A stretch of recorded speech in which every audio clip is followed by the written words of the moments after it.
He went from sleeping on the floor of a gym to building a portfolio of companies worth hundreds of millions. Alex Hormozi is one of the most practical business minds of our generation.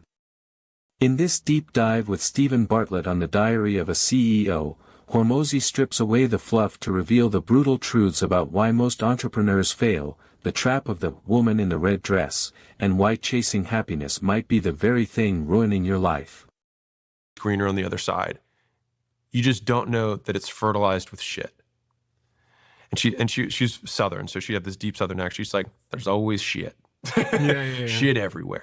And so she's like, I've been in a... Get ready to rethink how you view struggle. The full interview link is in the description. Let's dive in. We often think success is a straight line, but Hormozi argues it's actually a predictable cycle of emotional states. If you've ever felt excited about a new idea only to hate it 3 weeks later, you are likely stuck in what he calls the valley of despair. And so there are 6 stages.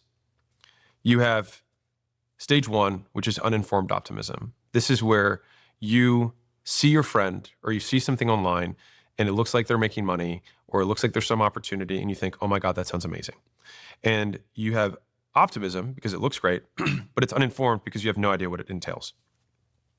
So then you dive in and you say, okay, I'm going to pursue this thing, whatever is it, baking cupcakes, or I'm going to do lawn mowing, or I'm going to do crypto trading, whatever. Second step is you get into it and you're like, oh my God, I don't know. There's so many things involved in this, and this is significantly more complicated than I expected. So then you become an informed pessimist. You now know that most people quit at informed pessimism. They jump ship to a new opportunity, resetting the cycle. Hormozi's point is crucial. The pain isn't a sign to stop, it's the fee you pay to enter the next stage, which is informed optimism. But what causes people to jump ship? It's usually a distraction disguised as a better opportunity. Hormozi uses a brilliant analogy from The Matrix to explain why your next great idea is actually an enemy agent sent to destroy you. That loop and that the person on the other side, the woman in the red dress, which is probably my favorite part of the Matrix movie, which is Neo, who's the main character, is in a program to teach him one thing. And so he's walking through the crowded streets of what looks like a New York City with Morpheus leading him. And he's droning on about something that he's supposed to learn. And he says, Neo, were you listening to me? Or were you looking at the woman in the red dress? And Neo was looking at the woman in the red dress as Morpheus is talking. And then he says, look again. And he looks back at the woman in the red dress, and it's Agent Smith with a gun pointed at his head. And in business, that woman in the red dress is the new crypto coin, the new drop-shipping trend, or the new AI tool. It looks sexy, but it's a trap. Real success comes from ignoring the red dress and staring at the boring, difficult work in front of you. So, if you ignore the distraction and stay the course, what do you find? You find problems. Massive ones. But Hormozi shares a profound lesson from his CFO about why better opportunities are often an illusion. One of the things that she taught me that I'll never forget is she said, the grass is always greener on the other side. You just don't know that it's fertilized with shit. And she's Southern, so she had this deep Southern accent. She's like, there's always shit. Yeah. Shit everywhere. And so she's like, I've been in enough businesses to know that all businesses have shit. And so you just have the shit you don't know about and the shit you do know about. And you're in this business, and so this is the shit you know. And that has been so profoundly impactful in my life because it was so hard for me to break the cycle. Every business, every relationship, and every job has shit. The difference between winners and losers is that winners choose the shit they are willing to deal with and keep shoveling, rather than running to a new field where they just haven't smelled the fertilizer yet. If you are just starting out, or if you're stuck, you might be asking, what should I even build? Hormozi simplifies this down to 3 Ps. You don't need a unique genius idea, you just need one of these. So I would say business ideas typically come from one of 3 Ps. So it comes from a pain that you're currently experiencing, a past profession, so the thing that you just quit or some of the jobs that you just quit, or a passion.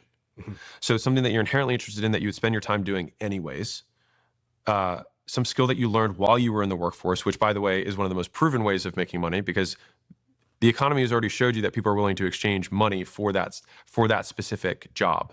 And so in the world of gig economies and solopreneurs, every business can be dismantled into just jobs being done, and all of those jobs can be fractionalized. Pain, profession, or passion. That's it.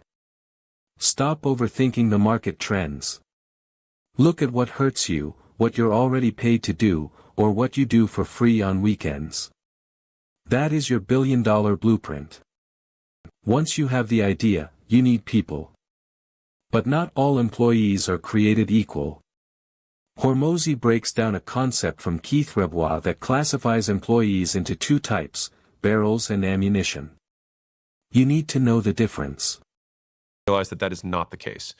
And so what happens is, there are people who are rate limiters for an organization, and those are the barrels. So think about like a Civil War barrel, old cannon, and you've got these cannonballs next to it. He said most people are ammunition. And so you bring more ammunition, but you're still going to be limited by the one barrel capacity of how many shots can get taken by the barrel. And so you need to find more barrels. So you have to go from 1 barrel to 2 barrels, 2 barrels to 3 barrels, and that becomes an increase in capacity or throughput for the organization. And there are very few of those. Ammunition requires someone else to aim and fire them. Barrels are the weapon.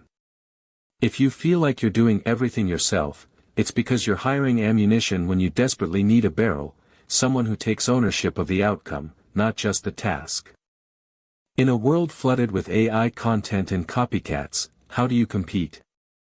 Hormozi argues that trying to be better is a losing game. Instead, the winning strategy for 2025 is simply to be uncopyable. Everyone's loud. And this is going to sound trite, but your fingerprint is unique, literally from a biological perspective. But so is your life and your experiences. And so there's real alpha or benefit to be had above normal level of effort by leaning into you. And so what makes every person unique is what makes their content unique.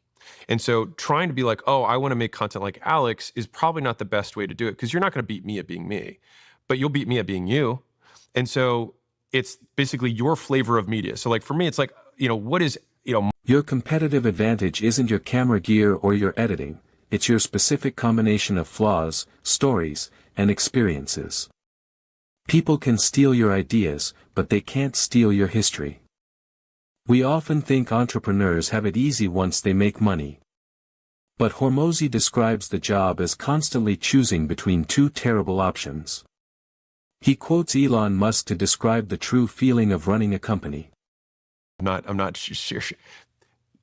Almost all the decisions that you get stuck with, and Elon says this really beautifully. He says, running a business is like staring out to the abyss and chewing glass. He said, because the staring out to the abyss component of it is just the fact that this may never work, and you're almost facing existential risk at all times to the business. And the eating glass component is that you will, by nature of your role, get funneled the worst problems in the business and the problems that no one else can solve. So it's one problem. If you are solving easy problems, you aren't the CEO. The CEO is the filter for the garbage, the impossible situations that no one else wants to touch. If that sounds exhausting, that's because it is. Perhaps the most controversial moment of the interview was Hormozi's take on happiness. While everyone else is trying to manifest joy, Alex found peace by completely rejecting the pursuit of it. Common for people at that age. And I came up with a mantra for me at that time, which was "Fck Happiness." Now, people will then hear this, and I'm sure this will get taken out of context, but that was basically like this release moment for me, where by continually chasing happiness, it always existed outside of me. And so it was always this carrot that was in front of me that I could never really get to.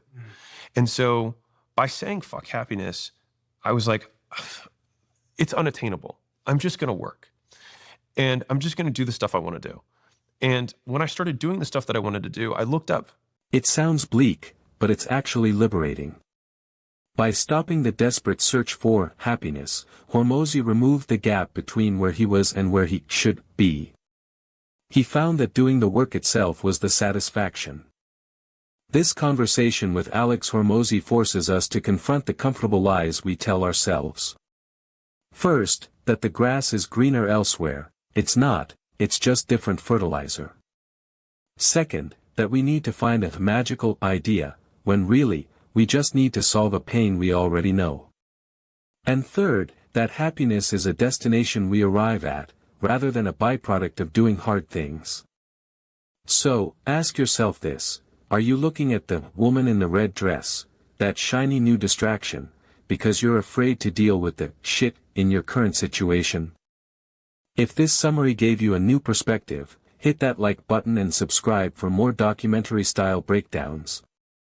And if you want the full context, the link to the original 3-hour interview is in the description below.